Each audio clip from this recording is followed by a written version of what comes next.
All right, everyone. Good morning, and welcome to another installment of the Malik Robinson Show. I'm your host, Malik Robinson, and today is Thursday, September 9th, 2021. And today, we don't really have much to talk about, but in the light of things, today means the start of the 2021-2022 NFL regular season. I'm excited. I know everyone else is excited. I've been waiting for football for so long. So to see it finally here, I can't wait to watch. I can't wait to watch today. I can't wait. Now, obviously, today we have the Dallas Cowboys versus the Tampa Bay Buccaneers at Raymond James Stadium. The game will be on NBC at 7:20 p.m. Central Time. Tampa Bay has, I believe, 70% chance of winning. That's what the odds say. The injury report for both teams is Cowboys are missing two linemen. Brandon Knight, offensive tackle, is out, and Zach Martin is out.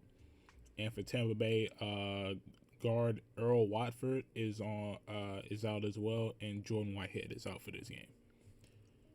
So going to be very interesting to see that. Like I said, I am very excited to see football. I've been waiting on this for so long, ever since the Super Bowl ended. So yeah, I couldn't be happier. Now today we do not have any college football games, so not really much to talk about there. I pretty much covered everything when it came to college football. Soccer wise, the United States played a FIFA World Cup qualifying one of the qualifying games, and they played Honduras. And I'll admit, hearing about this game, it didn't start off well. Honduras scored in the 27th minute, 1-0, and I tried my best not to get too worked up about it because this United States team is very, very young. They're very young. They tried a new formation, so I didn't want to completely get on them, but all these qualifying games are important. But as soon as the second half started, things started things bounced back for the United States. Robinson, he scored in the 48th minute, coming straight out the gate. Pepe scored in the 75th. Aronson scored in the 86th, and Sebastian Legend scored in the 90th minute. And therefore, the United States won 4-1 in a very crucial game where it looked like it was not going to be all so good for them. Also, in the qualifying games for yesterday, Canada defeated El Salvador for 3-0. Panama tied with Mexico 1-1, and Costa Rica tied with Jamaica 1-1.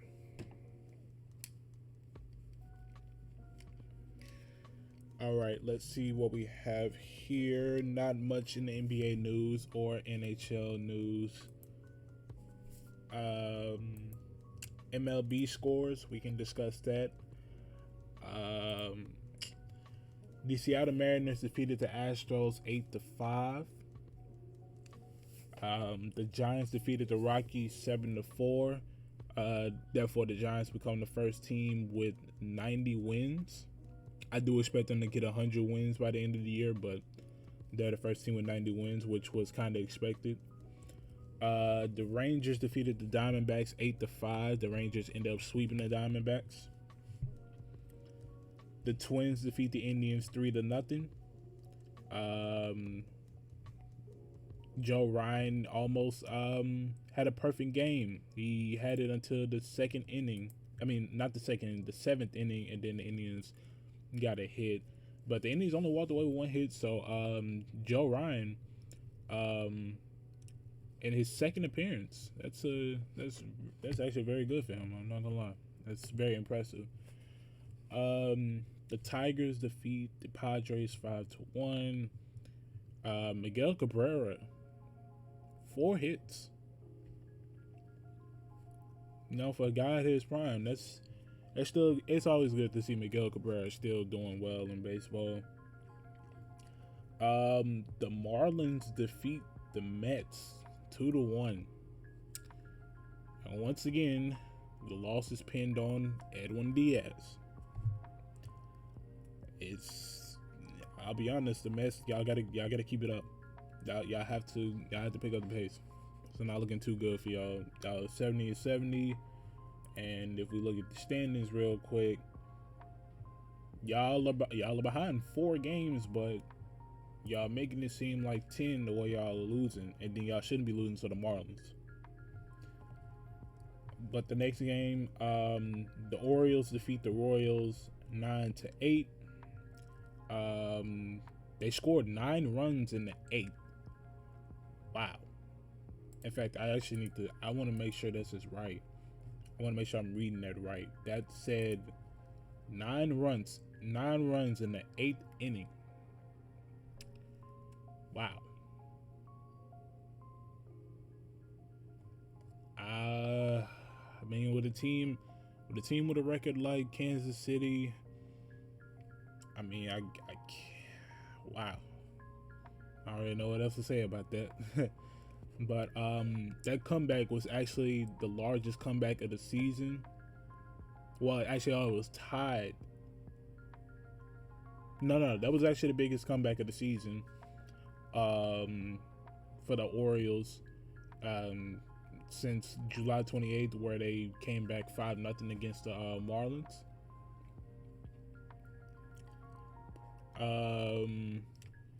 Salvador Perez moved up into 3rd place on the Royals' all-time list of home runs with his 194th career home run. But yeah, in this game, I don't care what team you are. There should be no reason why you blow a lead like that in 1 inning, an 8-0 lead at that. That's just poor, and I have nothing to say about it. Next game, the Blue Jays defeat the Yankees 6-3. Vladimir Guerrero goes deep for his 41st home run, and like I said, the Blue Jays they're streaking. I told you there's a possibility they could take their last wild card spot. And the next game, the Red Sox defeat the Rays 2-1 thanks to Hunter Renfroe. 2-run homer in the 8th inning, and then threw out Joey Wendell, who tried for a triple in the 9th inning. And pretty much that throw, it tagged him up, got him out, and that ended the game right there. Next game, the Nationals defeat the Braves 4-2, thanks to Juan Soto. It was a lot of hostility from what I heard in this game. I'm not exactly sure why. I'm trying to see if there's a source that has a good reason why. Okay, I'm not seeing a reason why, but I do see that I did remember hearing that the beginning pitcher that started the game for the Nationals, Nolan, he was ejected after 8 pitches because he threw a pitch. So what happened was he threw a pitch behind Freddie Freeman, which already sensed hostility. But then the very next pitch, he actually hits Freeman, and he was ejected for it, which was no surprise.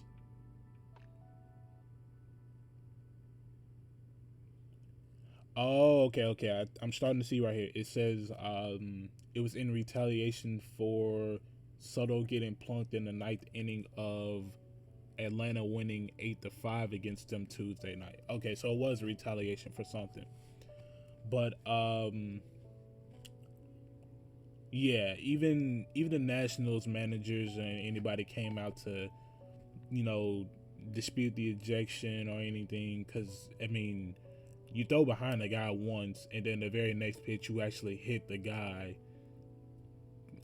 It's obviously hostility behind it. So yeah, he got thrown out. Simple as that. He got thrown out. But in the end, I believe Juan Soto also. I'm not sure if he got hit this game. No. No, he only got hit the last game. But Juan Soto did get the last laugh, hitting a 2-run homer to get the Nationals the win. And on to the next game, the Cubs defeat the Reds 4-1 thanks to a Jason Hayward walk-off 3-run homer in the bottom of the 10th inning. So shout out to Jason Hayward. The Brewers defeat the Phillies 4-3 thanks to Eduardo Escobar with a crucial home run in the 6th inning that seemed to give them the game from there. So yeah, that's a good little win for Milwaukee and a bad loss for Philly, especially after the Braves losing today. They could have put them maybe 2 or 1.5 games behind. Next up, we have the Cardinals defeating the Dodgers 5-4, thanks to Yadier Molina and a pitching performance by Adam Wainwright. Wainwright pitched 8 in a third of an inning for his 15th win of the season. So shout out to Adam Wainwright. No, I didn't think he. I'll be honest. I didn't really follow baseball like that much. But I had no idea that at 40 years old, Wainwright was still dealing out here. I mean, it says it's 8-1 in his last 9 starts. So Adam Wainwright at age 40 still dealing. Next game, we have the Padres defeating the Angels 8-5. Yu Darvish finally gets that win that he's been looking for in 11 starts. And this is good for them. This is very good for them because the Padres need the bullpen and the starting rotation to absolutely step up at a time like this. There should be no reason why they shouldn't step up. But next game, we had the Athletics defeating the White Sox 5-1. This is crucial. And I'm going to explain why that was absolutely crucial. Because if you look at the AL West standings,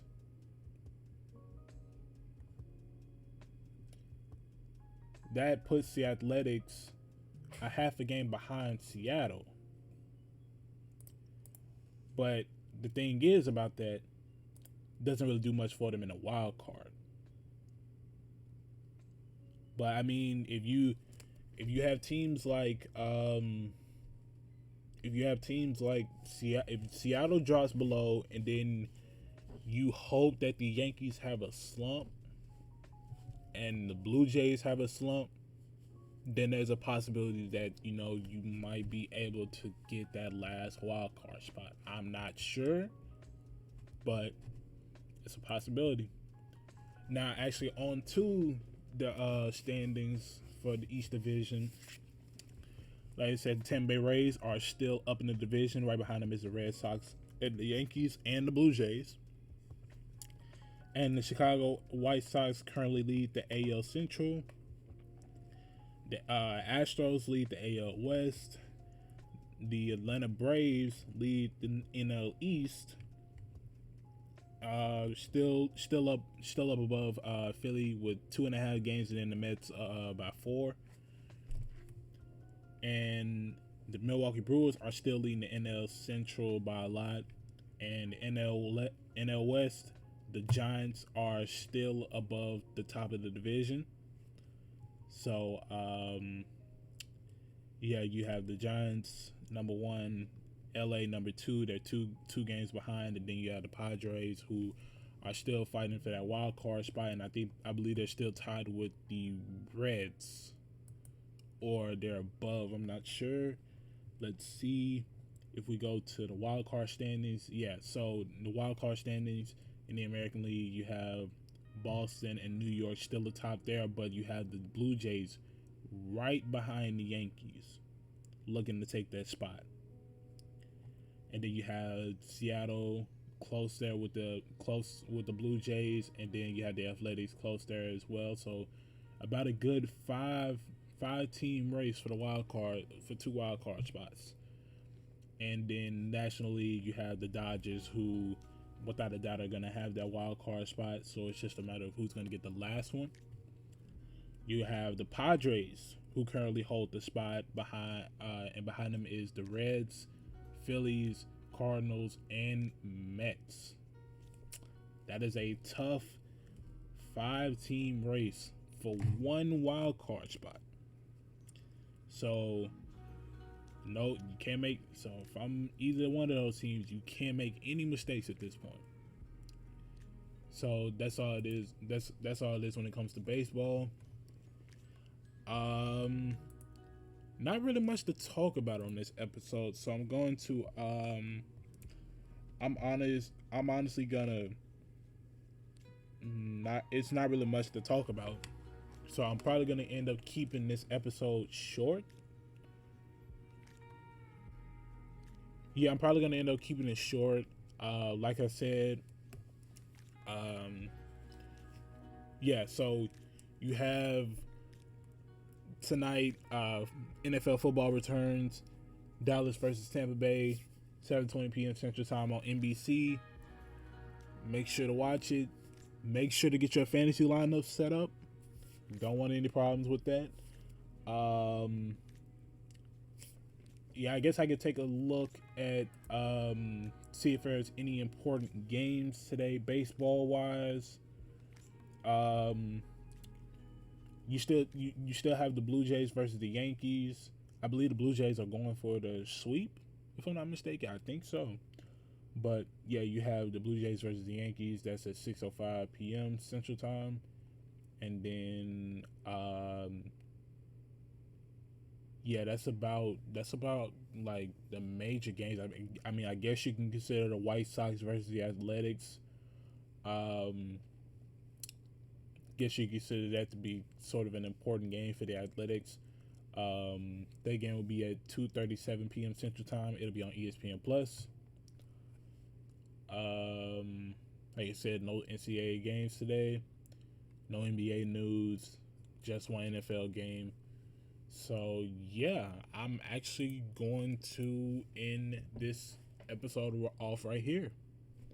It is not really much for me to discuss today. I kind of went into this thinking that, considering it's a Thursday, nothing much really happens on Thursday, and that's kind of how I like to. That's kind of how it's gonna be. Because one thing about this podcast is I'm going to let everyone know up front that Monday, Tuesday, and Fridays are going to be the days to really look out for on the episodes, because those are going to be the days where I truly have something to talk about, and you could just literally do something in your free time while listening to this, because it'll be on for a good minute.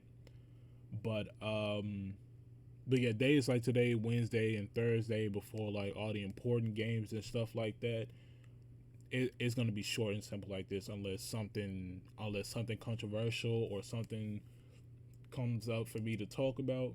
I'll talk about it. But yeah, for right now, I'm just gonna keep this episode short. Gonna hope you all have a good weekend. Well, not a good weekend, but like a good rest of your day. Like I said, today is Thursday. Get ready for that football game. Get everything you need to get done. Hope you all stay safe.